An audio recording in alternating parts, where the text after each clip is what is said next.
नमस्कार मित्रांनो, कसे आहात? तुमच्या सगळ्यांचं स्वागत आहे. तर मित्रांनो, आपण लहान मुलांना एक छान गोष्ट शिकवू शकतो. ती म्हणजे की जे काही आपले रिसोर्सेस आहेत ते एकदम केअरफुली कसे वापरायचे, त्यांच्या वेस्टेज कसं वाचवू शकतो आपण.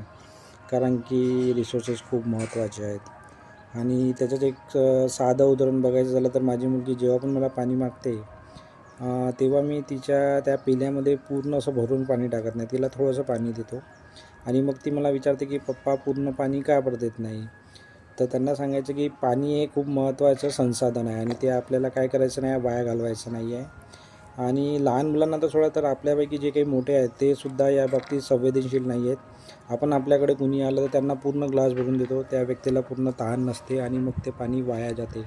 त्यामुळे आपल्याला पाण्याची सुद्धा बचत करायची आहे आणि ते मुलांनासुद्धा शिकवायचं आहे. त्यामुळे ते फक्त पाणीच नाही, तर इतर जे संसाधन आहे त्यांचंसुद्धा संवर्धन आणि रक्षण आणि ते योग्य प्रकारे कसे वापरायला पाहिजे ते शिकतील.